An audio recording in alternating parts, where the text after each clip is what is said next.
আসসালামু আলাইকুম। আমাদের চ্যানেলে স্বাগতম। আজকে আবার হাজির হয়েছি নতুন একটা ভিডিও নিয়ে।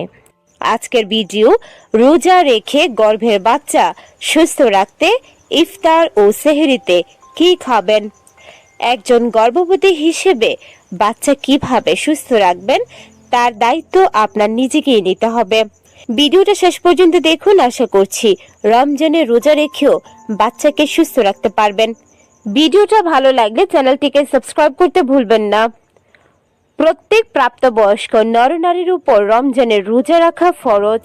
সবার জন্য রোজা ফরজ হলো যারা গর্ভাবস্থায় আছেন, এমনকি মাতৃদুগ্ধ পান করাচ্ছেন তাদের জন্য কিছু সতর্কতা বা পরামর্শ দরকার। এমনকি গর্ভাবস্থায় রোজা না রাখার বিষয়েও ধর্মীয় নির্দেশনা রয়েছে। তবে রমজান মাসে সবারই মনে চায় যেন রোজা রাখে, কারণ এর মধ্যে রয়েছে অন্যরকম একটা প্রশান্তি। গর্ভাবস্থায় স্বাভাবিকের চেয়ে দ্বিগুণ ক্যালোরির প্রয়োজন হয় একজন গর্ভবতীর। যেহেতু রোজা সাধারণত গ্রীষ্মকালে হয়ে থাকে, তাই 14 ঘন্টা পানাহার থেকে বিরত থাকতে হয়। এই দীর্ঘ সময় না খেয়ে থাকা একজন গর্ভবতীর জন্য কষ্টকর, এমনকি গর্ভের বাচ্চার জন্য কিছুটা ক্ষতিকর বটে। এই সময় গর্ভবতী মা পানির শূন্যতায় ভুগতে পারেন, এমনকি অনাগত শিশুটি অপুষ্টি ও কম ওজন নিয়ে জন্মানোর ঝুঁকিতে ভুগতে পারেন। তবে আপনি যদি নিয়ম মেনে খাবার খান, সেক্ষেত্রে তেমন কোনো ক্ষতি না হওয়ার সম্ভাবনা রয়েছে বলে ডাক্তাররা জানিয়েছেন। এখন জানবো গর্ভাবস্থা সেহরিতে কি খাবেন যাতে করে বাচ্চা সুস্থ থাকবে। গর্ভাবস্থায় যারা রোজা রাখতে চান, সাহরিতে তারা একজন স্বাভাবিক মানুষের খাদ্য তালিকা অনুযায়ী খাবার খাবেন। তবে ক্যালোরি ও আঁশযুক্ত খাবারের দিকে বেশি খেয়াল রাখতে হবে। প্রোটিন জাতীয় খাবারও খেতে পারেন।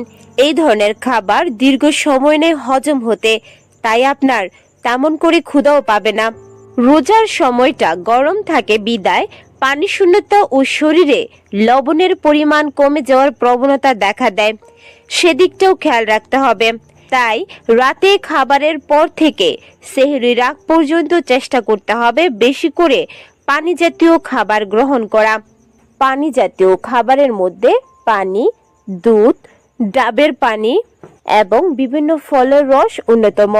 তাছাড়া সাহরি খাওয়ার সময় গ্যাস হয় বা বুকে জ্বালা করে, এই ধরনের খাবার এড়িয়ে চলতে হবে। সেহরিতে শাক বা ভাজা পোড়া খাবার একেবারে খাবেন না, এতে করে গ্যাসের পরিমাণ বেড়ে যেতে পারে। মেনুতে রাখতে পারেন আপেল, কলা, খেজুর, মাছ, মাংস, ডিম, দুধ ইত্যাদি। এখন জানবো গর্ভাবস্থায় ইফতারে কি খাবেন যাতে করে বাচ্চা সুস্থ থাকবে। সারাদিন রোজা রাখার পরে কয়েকটি খেজুর, ফলের জুস, বিশেষ করে লেবু পানি, ডাবের পানি অথবা নরমাল পানি দিয়ে ইফতার সেরে নিতে পারেন। এতে করে গর্ভবতী মায়ের সুগার লেভেল ঠিক থাকবে। ইফতারের মেনুতে দুধ, চিড়া বা কলা রাখতে পারেন। দুধ গর্ভবতীদের অ্যামোনিয়া হওয়ার প্রবণতা কমায়। এছাড়া ছোলা দিয়ে সালাদ, সবজি, স্যুপ, পাশাপাশি মাছ, মাংস, কলাইয়ের ডালের মতো প্রোটিনযুক্ত খাবার, বাদামি চালের ভাত, এমনকি জাউ ভাত, তাছাড়া গমের রুটিও খেতে পারেন। ভাজা পোড়া যতটা পারেন অ্যাভয়েড করার চেষ্টা করবেন। ভাজা পোড়া খাবার মুখরোচক বটে, তবে গর্ভবতীর জন্য একেবারে স্বাস্থ্যকর নয়।